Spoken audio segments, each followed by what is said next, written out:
আমি আপনাদের সামনে একটি চিঠি পড়ে শোনাচ্ছি, তারপরেতে আমি আমার কথাটা বলবো। To the general secretary, all India Trinamool Congress, 30B Harish Chatterjee street, Kolkata 26, West Bengal, India. বিষয়: পশ্চিমবঙ্গের পার্শ্ব শিক্ষকদের এই সংকটময় ও মুমূর্ষু পরিস্থিতিতে বিবেচনা করে আসন্ন নির্বাচনী ইস্তাহারে একটি সুস্পষ্ট ও স্থায়ী বেতন কাঠামো প্রদানের প্রতিশ্রুতি অন্তর্ভুক্ত করুন।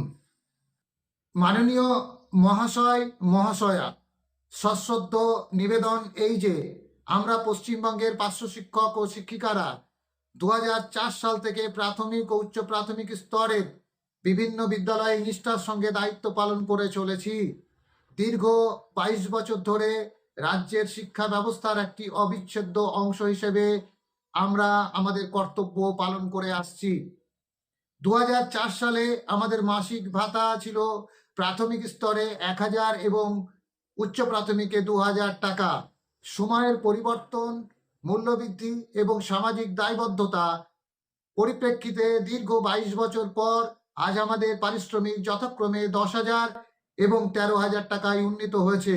কিন্তু বর্তমান আর্থসামাজিক পরিস্থিতিতে এই পারিশ্রমিক অত্যন্ত অপ্রতুল এবং আমাদের জীবনযাত্রা নির্বাহের পক্ষে অসম্পূর্ণ। প্রতিদিন সকাল 10টা থেকে বিকেল 5টা পর্যন্ত নিয়মিত 8 ঘন্টা দায়িত্ব পালন করার পাশাপাশি বিদ্যালয়ের নানা প্রশাসনিক ও সামাজিক সমস্যার সমাধানেও আমরা সক্রিয় ভূমিকা পালন করি। অনেক ক্ষেত্রে আমরা নিজ নিজ এলাকায় বিদ্যালয়ে কর্মরত থাকায় বিদ্যালয়ের সার্বিক উন্নয়নে অতিরিক্ত দায়িত্ব কাঁধে তুলে নিই। বলা যায়, রাজ্যের প্রাথমিক শিক্ষা ব্যবস্থা যে ভিত্তি আজ দৃঢ় রয়েছে, তার পেছনে পার্শ্ব শিক্ষকদের অক্লান্ত পরিশ্রম ও আন্তরিক অবদান অনস্বীকার্য। বেতন বা ভাতা বৃদ্ধির নির্দিষ্ট মানদণ্ড কি তা আমাদের অজানা। এ বিষয়ে আমরা বহুবার আবেদন নিবেদন ও আন্দোলনের পথ অবলম্বন করেছি, তবুও এখনো পর্যন্ত কোনো কার্যকর সমাধান মেলেনি। অতএব আপনাদের নিকট আমাদের আন্তরিক ও জোরালো আবেদন, পশ্চিমবঙ্গের পার্শ্ব শিক্ষকদের এই সংকটময় ও মুমূর্ষু পরিস্থিতি বিবেচনা করে আসন্ন নির্বাচনী ইস্তেহারে সুস্পষ্ট ও স্থায়ী বেতন কাঠামো প্রদানের প্রতিশ্রুতি অন্তর্ভুক্ত করুন। এতে রাজ্যের সমগ্র পার্শ্ব শিক্ষক সমাজ ও তাদের পরিবারবর্গ আপনাদের প্রতি চিরকৃতজ্ঞ থাকবে। ধন্যবাদান্তে বিনীত নিবেদক ভগীরথ ঘোষ, সভাপতি, পার্শ্ব শিক্ষক ঐক্য মঞ্চ। এটা মেমোরান্ডাম। আমি শামীম আক্তার এই মেমোরান্ডামের যথেষ্ট সমালোচনা করার অধিকার রাখি, কারণ পার্শ্ব শিক্ষকদের যতটুকু ডেভেলপমেন্ট হয়েছে, আজকে আমি দ্ব্যর্থহীন ভাষায় বলবো, আমার এবং আমার সংগঠনের দ্বারা যে ক্রিয়াকলাপ কার্যকলাপ তার মধ্য দিয়েই সম্পন্ন হয়েছে। আপনি আইদার স্বীকার করুন আর না করুন। যদি কেউ চ্যালেঞ্জ করেন, আমি চ্যালেঞ্জ অ্যাকসেপ্ট করছি আপনাদের কথাতে। কেউ কেউ লিখেছেন, সতীনকে বিধবা বানাতে স্বামীকেই মেরে ফেলা হচ্ছে। বাহ, দারুণ কথা লিখেছেন আপনি। তাহলে এটা কি? আমি পরিষ্কার করে বলবো, আমার গায়ে জ্বালা ধরছে এই কারণে, কারণ আমারও প্রয়োজন, বেতন বাড়ানোর দরকার। আমারও আর সংসারটা চলছে না। যতই আপনারা মুখে বলুন না কেন, আমি যতই যাই করি না কেন, আমার সংসারটা চলছে না। তাহলে নির্বাচনী প্রতিশ্রুতি দিয়েই তো মমতা বন্দ্যোপাধ্যায় ক্ষমতায় এসেছিলেন। সেই মমতা বন্দ্যোপাধ্যায়কে আবার প্রতিশ্রুতি আদায় করার জন্য আগামী 27 তারিখের আন্দোলনে নামতে হচ্ছে। বড্ড লজ্জা করছে। আমার মনে হয় আমাদের নেতাদের গলায় দড়ি দেওয়া উচিত। কি আপনাকে আমি ঠিক বললাম তো? নেতাদের গলায় দড়ি দেওয়া উচিত। আর এর জন্য, এই সমস্ত নেতাদের জন্য আমাদেরকে বুক চিতিয়ে গুলি খেতে হবে, লাঠি খেতে হবে, চিৎকার করে বলতে হবে এই ভালো না সেই ভালো না। বাহ, দারুণ কথা বলছেন তো। কাদের কথা বলছি আমরা? কাদের কথা আমরা বলার অধিকার পেয়েছি? কোথায়? এই মুহূর্তে প্রতিশ্রুতির কোনো মূল্য আছে কি? কোন দলের কাছে, কার কাছে প্রতিশ্রুতি চাইবেন? ভারতীয় জনতা পার্টির কাছে প্রতিশ্রুতি। তাহলে ত্রিপুরায় একটু দেখে আসুন, ঘুরে আসুন, একবার পয়সা খরচ করে ঘুরে আসুন। আমি নেতাদেরকে বলছি, নেতাকে বলছি, ও নেতা মশাই, আপনি একবার ত্রিপুরা থেকে ঘুরে আসুন। স্বজনের সঙ্গে তো আপনার কথা হয়, স্বজনকে জিজ্ঞাসা করুন স্বজনের পরিস্থিতি এখন কেমন, সেটা একটু জিজ্ঞাসা করে নিন। বাহ, দারুণ কথা বলেছেন। প্রতিশ্রুতি, আর কত প্রতিশ্রুতির বন্যা আপনি নেবেন, যে বন্যায় আপনি ভাসবেন। আপনি কি ভেসে থাকার জন্য, রাজনৈতিকভাবে ভেসে থাকার জন্য, না রাজনৈতিক করার জন্য? আমি জানি না আপনি কি বলতে চাইছেন, আমি জানি না আপনি কি করতে চাইছেন।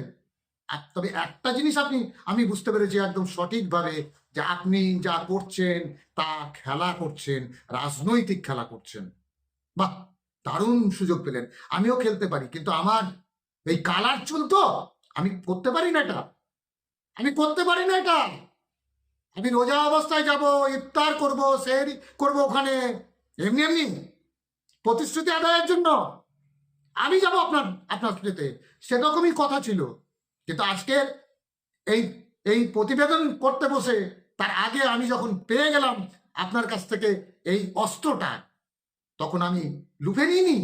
আমি খুব মানে কষ্ট পেয়েছি, সবার সঙ্গে কথা বলেছি, জিজ্ঞাসা করেছি এটা কি প্রতিশ্রুতি আদায়ের জন্য? এই আন্দোলনটা শুধু প্রতিশ্রুতি আদায়ের জন্য আন্দোলন? বাহ, দারুণ বলেছেন।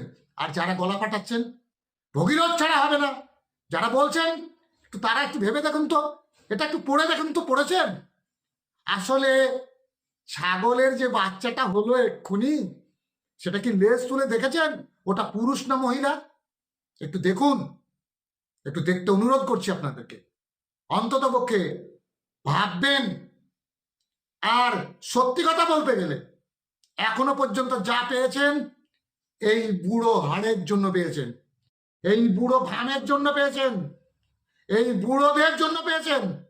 একটু লজ্জা করুন, ভালোবাসা দিন। কাকে? আপনার বন্ধুদেরকে। ভালোবাসতে শিখুন, শ্রদ্ধা করতে শিখুন নিজের দায়িত্ব কর্তব্যকে।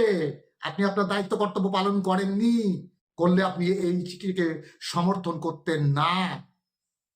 হ্যাঁ, আমি বলছি, আমি নাম ধরে বলতে পারবো তাদের, যারা বলছেন গলা ফাটাচ্ছেন। কেন লিখলেন?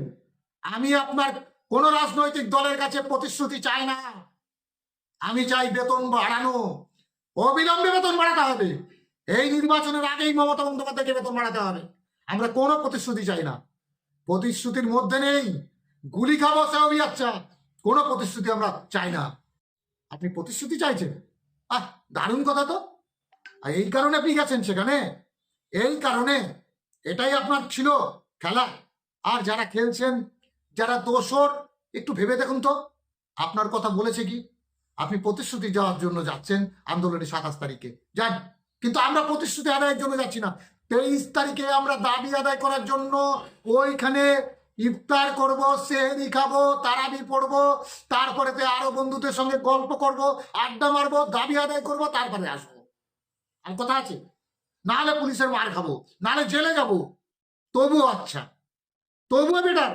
কিন্তু কোন রাজনৈতিক দলের কাছে আর আমরা প্রতিশ্রুতি চাইছি না, নেভার। আমরা কখনো প্রতিশ্রুতি চাইছি না। কি বলতে চাইছেন আপনি বলুন? আপনারা কি প্রতিশ্রুতি চাইছেন?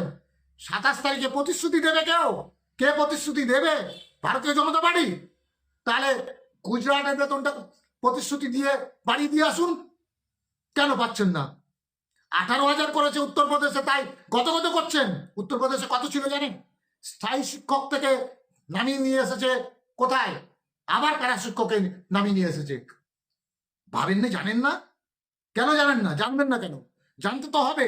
আপনাদের অনেক মিডিয়া আছে, সাংবাদিক বন্ধু আছে, তারা তো বলেনি আপনাদেরকে? অবশ্যই বলার কথা। আমি অন্ততপক্ষে এই কথাটুকুই আপনাদেরকে বলবো, যে আগামী 23 তারিখ অর্থাৎ কালকে আসুন। প্রতিশ্রুতির বন্যা নয়, আমরা দাবি আদায় করতে যাচ্ছি। এই দাবি আদায়ের জন্য কালকে বেলা 12টায় পিএনবি মোড়ে আমরা বন্ধুদের সঙ্গে একসঙ্গে হাতে হাত মিলিয়ে, কাঁধে কাঁধ মিলিয়ে, পায়ে পা মিলিয়ে আওয়াজ তুলবো।